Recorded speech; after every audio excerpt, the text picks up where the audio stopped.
in terms of, challenges, or you referred to biases, one thing I'll point out, and it's a little bit critical, and maybe even some people get offended, which is kind of a good thing because it starts a good conversation, is that we see a pretty big line between advisors who have a growth versus a fixed mindset. Mm, Um, you know the research from Carol Dweck on mindset. yeah. Everybody does, even if they don't know her name. They know growth versus fixed mindset. It's like sense of humor. Like everybody thinks they're funny, but most people aren't. Everybody thinks they have a growth mindset. Most people don't. You know why? Because growth requires pain and loss and sacrifice, and most people don't want to go there.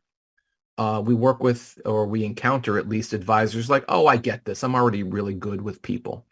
They're like, Mm, okay, well, I did all this training on how to build a portfolio, as if they're adding value through their investment selections. They're not. They know how to structure an estate. They know how to optimize for taxes. They know how to do all the engineering tasks, and everything related to the people part of the business. They're just relying on common sense and high ethics. But that's table stakes. Everything, I mean, I made reference to it before, everything we now know from behavioral science, we have dozens, scores, hundreds of insights into what make us tick that can be applied to the financial planning process. Because we have a thriving business, we have plenty of people that we work with that have a growth mindset, that are willing to say, I've been doing this for 27 years, but I still want to learn. Share with me this stuff. And we learn from them, and we update and adapt our programming based on all these amazing interactions we have. But I'll tell you, there's a number of guys, and they tend to be guys, who act like they know it all. They say they have a growth mindset, but they don't want to do the work. They mm, don't want to engage in the material. It's like the analogy between financial well-being and physical well-being is quite strong. And so we talk about, offering coaching programs, not courses. And I say, well, if you're going to go to the CrossFit and gym, and you say to the trainer, what are you going to give me? Which is a question we get in one way or another. Well, that CrossFit trainer is going to be like, what the hell are you talking about? Like, why are you here? Do you yeah. want to be thinner, faster, stronger? Do you want to sleep better? Do you want to be more successful, at home, at work, have high, just feel more vital? Like, why are you here? And maybe I can help you.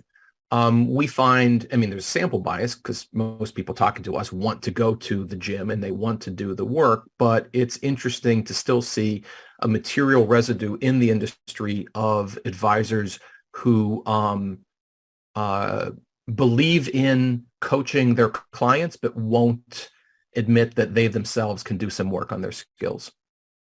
And it's a big world, and we're a small firm, so it's totally fine. But I've seen this now for 2 or 3 years, and it's been really interesting. Well, that's I couldn't agree more. I mean, I got into the business in 2007, Mm, kind of my evolution. I started as really a product wholesaler. And what's interesting was the same shift you just talked about, transactional versus really the value and the relationship proposition. It's exactly what I experienced. I started out cold calling financial advisors, 100 dials a day, smile and dial, that whole system. And what I found over the years is why clients actually worked with me was the coaching, and much of it was behavioral. And I will tell you, the Growth versus Fixed Mindset, one of my favorite books of all time, by the way, yeah, Carol Dweck, it made me a better parent, by the way. yeah, There's a lot that applies to parenting in that book, but you can't teach a student who already thinks they know it all. And I've seen that in coaching. And by the way, that's what I love about podcasting, because I find growth-minded financial advisors tend to listen to a lot of podcasts because they're seeking wisdom. They're right. continuing to grow and evolve. And that's how some of my favorite relationships have started, is just advisors that listen to podcasts that we end up connecting. But back to that growth versus fixed mindset, I've seen it another way too. I'm curious if you've seen this. I've seen the young advisor that doesn't know anything that gets into our space, very growth mindset, because obviously they're seeking to learn an industry they're unaware of. But I've seen it where they reach a certain level of success and experience, and then this ego starts to come out that wasn't there in the beginning. And the ego starts to block their future growth. And I've seen firms that like take off. They go from like 5 million of new assets gathered to like 20, 30, 40, and they're just like a rocket ship. Yeah. And then all of a sudden, boom, they hit this glass ceiling because their ego gets in the way. And what, it's, you've seen these firms, the kind of the solo firm that like the guy's capped out. He has no more time. He's doing as many appointments as he can. And like you said, it is typically the guys. And the next evolution of the firm is to build a business that's bigger than them, that's bigger than just them, the individual advisor. And that shift from financial advisor to business owner, where now you have to grow and empower a team, it's a big leap for many, and it takes a lot of growth, because what got them to the success as financial advisor does not apply. It's not all about them anymore.